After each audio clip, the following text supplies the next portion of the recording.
morning, everyone. Somehow I managed to delete the audio on this, so I'm going to create an audio. Right now I'm showing you my art studio in my house. As you can see, it has lots of different periods of artwork on the wall, books, fabric, current projects. And I hope you guys all have a corner of your house where you can feel free to be creative. We are going to dive into watercolor today, and here are some of the things you're going to need. Some brushes, a straw, if you have one, an old pencil you don't care about, some kind of paint, either a dry palette or tubes. I use a egg carton to water down my watercolors.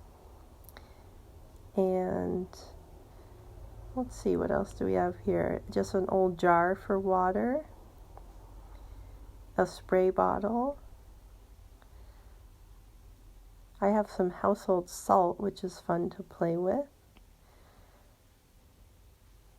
Some plastic wrap, string, an old sponge, and you can either use masking tape or that's painter's tape.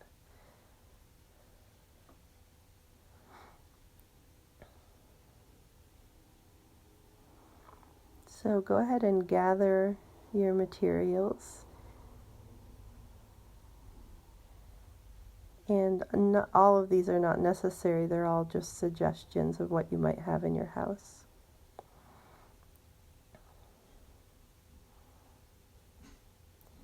So you're also going to want some kind of heavy paper. I have watercolor paper, but you could also use cardstock. You could use cardboard. You can use regular paper, it just will buckle because of the water.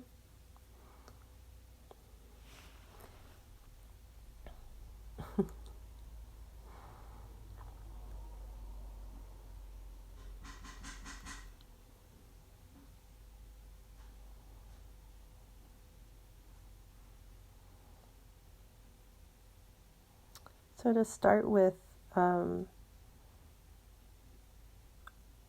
I sometimes like to make a border around my paper with the tape. If you're using masking tape, you're going to want to press it onto material just to take some of the stickiness away so it doesn't pull up your paper.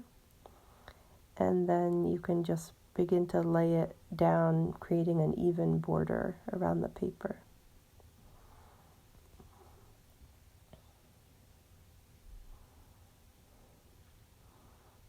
No, I think I decided not to tape it down today because I like to be able to move the paper, because then you can let the watercolor kind of move across the surface.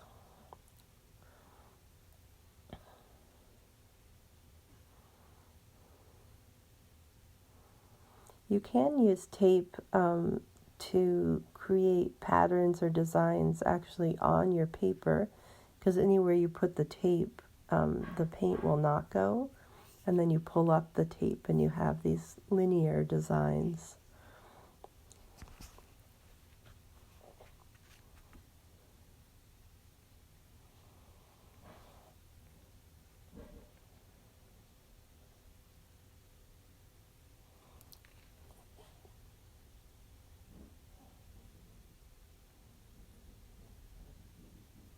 I think I'm just showing you that I have very wet watercolor in the egg carton and a drier watercolor on the palettes, which are going to create different types of marks.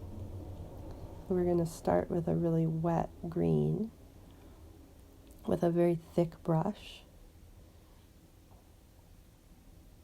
and just begin to make some very light marks.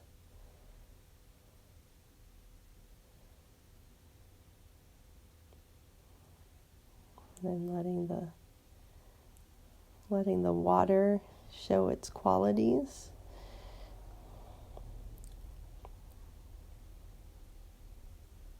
Getting a slightly smaller brush and then adding a different color into the watery area of the green.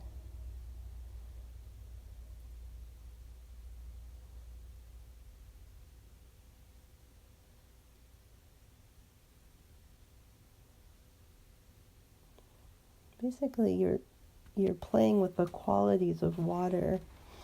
I'm adding some spray and wetting a part of the paper, and then putting down a color, and it will spread right into the watery area. So play with both working on dry and wet surfaces.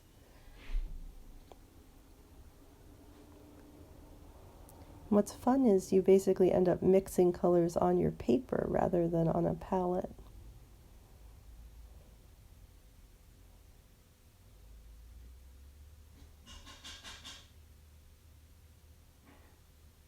So now I'm taking a little bit of my table salt and sprinkling it into some of the wet areas. And what you do is you leave that until it dries, and it will create this interesting marcation in the watercolor. So I just let that be for now. Then I'm going in with some more slightly drier brush to make some marks.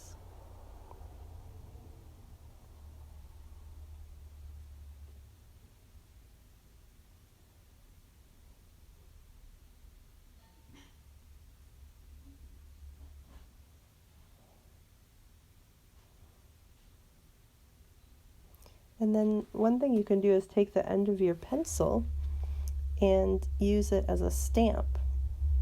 So you dip it in your paint and then make marks with the end of the pencil.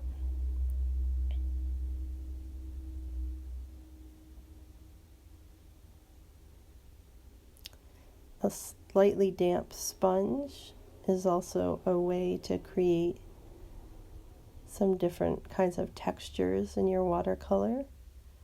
Just lightly dab it onto parts of your picture.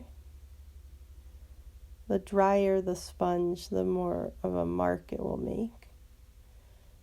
But it's also a good way to pull up paint in an area where you end up wanting less paint.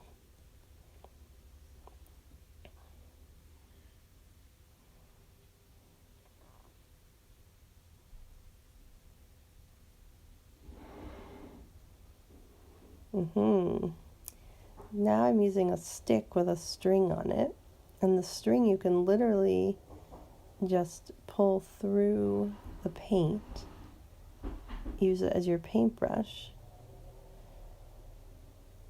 I think you'll find more success with the wetter paint, and it just creates an entirely different kind of mark than a brush. So you'll see that it's, again, similar to using your non-dominant hand. It creates a kind of much freer line.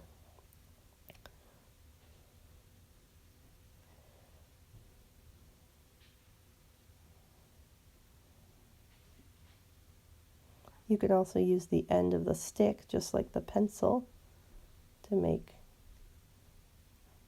some other marks.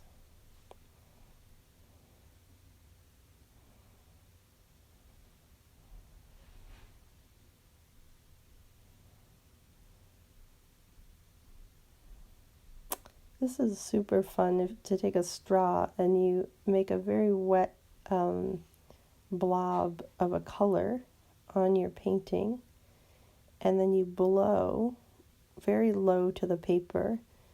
You blow right next to the blob, and it will send it out in streaks, sort of like fireworks or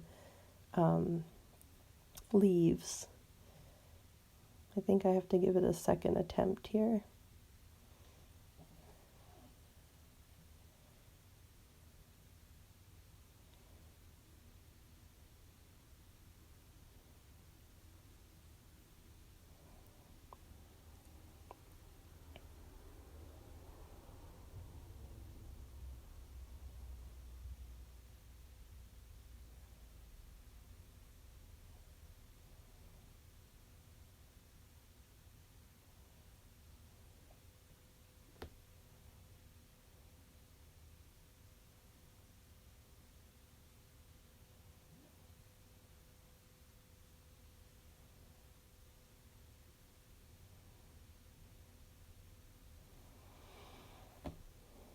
I'm going to get a new piece of paper and just show you a couple other techniques.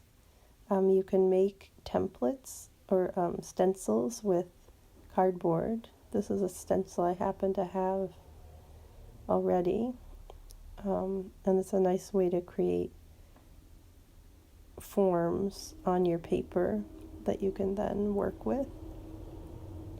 So you're really just filling in the inside of the stencil with the paint.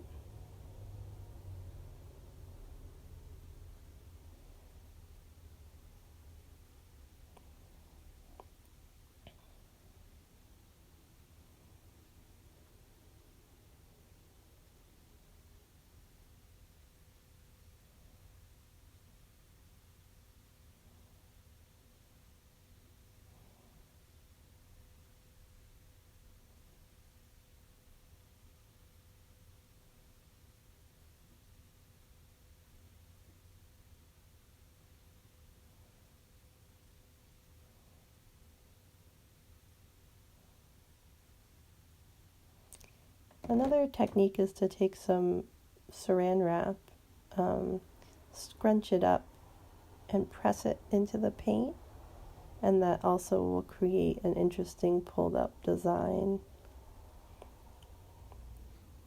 I don't know how successful I am here.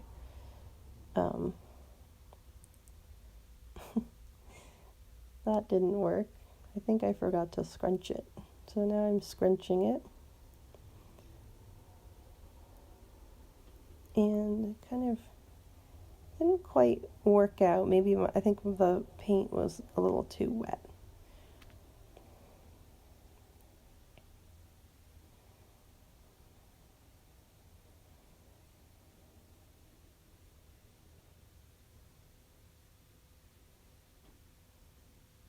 There we go. I don't know if you can see.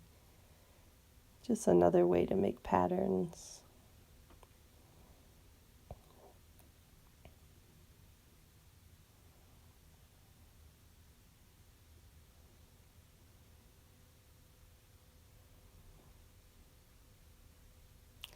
This is a tangerine bag, and you can find different textures in your house to either use as stencils or as a way to make patterns in your paintings.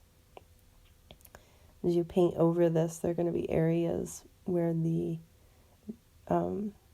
grid is, where the paint will not go, so it'll create another kind of pattern.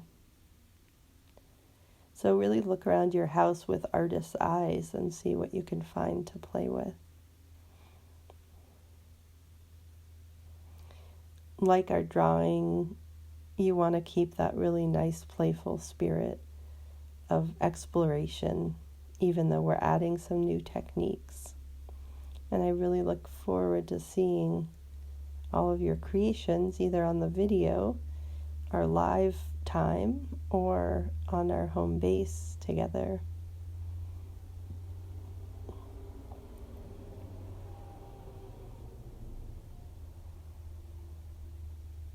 And if you don't have watercolors, you could take the idea of making some tints out of different food, or maybe you have some acrylics, or just continue to play with your drawing materials. I hope you have a wonderful time this week.